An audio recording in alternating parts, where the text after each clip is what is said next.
there's not a lot about the new AirPods Pro that hasn't already been said by this guy right here, this very handsome, good-looking man. Seriously, go watch Caleb's full review of the 2nd gen AirPods Pro. It's really good, you're gonna learn a lot. Well, that begs the question, what am I doing here talking about the new AirPods Pro? Well, I'm Phil Dickinson, and we're gonna put them up against two of the other earbuds that I've been using a lot lately, the Google Pixel Buds Pro and the Samsung Galaxy Buds Pro 2. It's all pro, all the time. But first, be sure to like this video, go subscribe to the channel if you haven't already, hit the notification bell. That's super important because you want to be notified anytime we put up a new video. All right, you did it? Let's go.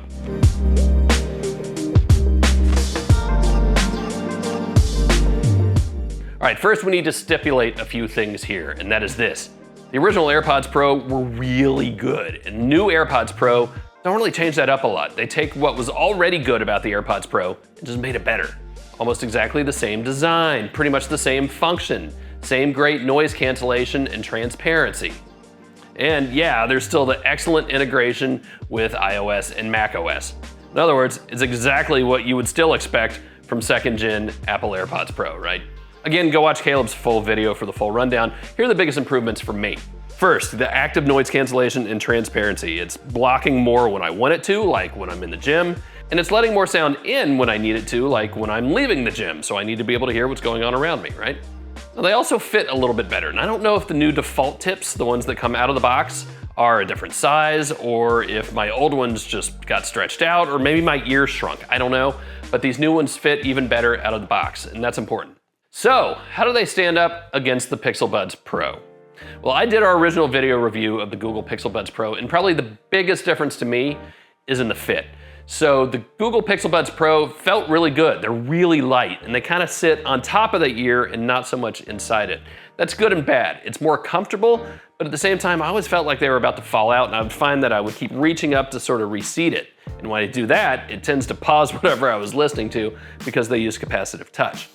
Now the AirPods Pro definitely fit more inside the ear, and these new ones, like I mentioned, fit a little tighter out of the box in there. So to me, it's a really good fit. Maybe not quite as comfortable, but also haven't had to worry about them falling out once. Again, this is all stuff that you can adjust with the different ear tips in the box. I like to try things without messing around with any of that first, just to see what the out-of-box experience is like. So I think it can improve on either side. Now, sound quality is still really close here. In my original review, I think I noted that the AirPods Pro were a little bit better. Well, now the better AirPods Pro are even that much more better. They're better. They've gotten even better.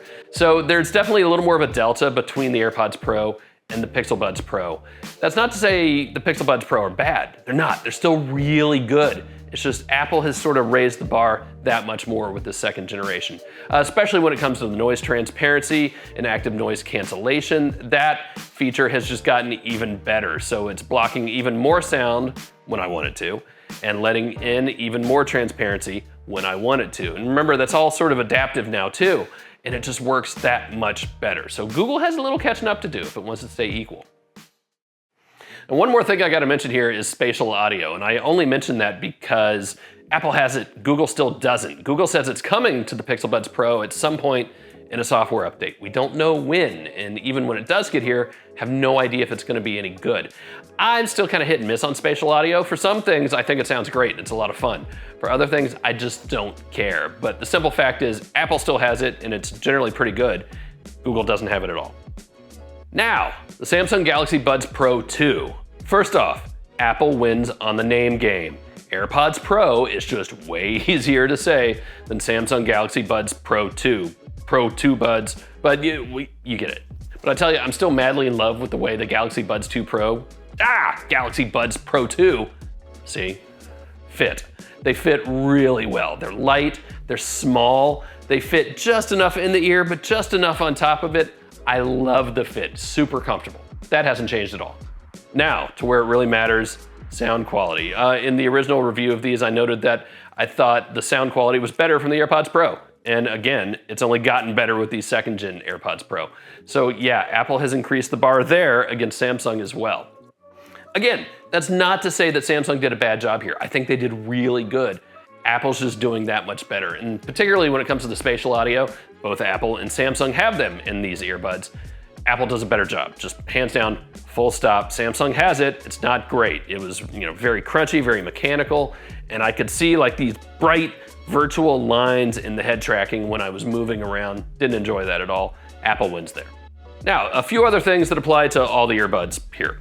I haven't mentioned battery life at all, and that's because it doesn't really matter to me. There's not that big a difference between a 5-hour battery life or a 6-hour battery life or 7-hour battery life when all you gotta do is pop them back in the case for like 5-10 minutes. Enough time if you're on an airplane, run to the bathroom, get a drink, come back, they're charged up again almost all the way. So to me, that's just not a big deal for any of them. Another difference between all these, AirPods Pro, you click the stems to play pause or skip forward, skip back, whatever. Buds Pro and the Samsung ones, you don't do that. You just tap, it's capacitive. Again, you're gonna train your brain either way, so that's a difference, but it just doesn't matter to me at all. It is worth noting, however, that Apple has finally added volume control, and that's capacitive. You just kind of swipe up and down, and it works. Great. So at the end of the day, who wins here? To me, the question is still the same as it was the first go around on the Buds Pro or Samsung's or even the AirPods Pro. What ecosystem are you in? You're going to get a better experience with the AirPods Pro if you're using an iPhone, if you're using iPods, if you're using Macs. You're gonna get a better experience with the Google Buds Pro if you're on Android. Same goes mostly for Samsung stuff too. Samsung actually does a better job of making things not quite as ecosystem specific, but none of this is new, right? You knew this going into it. AirPods Pro are gonna work better on iOS devices than they will on Android. Even though they work, they're still Bluetooth earbuds, fine. But end of the day, it just comes down to the ecosystem you're using. And I wouldn't worry too much about it beyond that. You're gonna have a good experience with any of these, no matter what. But if the playing field were level, if all things were equal, I think Apple wins out here, all right? It's just better sound quality, better spatial audio, better noise cancellation, better transparency, and that's the stuff that really matters. So that's it. Again, be sure to like this video, go subscribe to the channel if you haven't already, hit the notification bell. See you next time.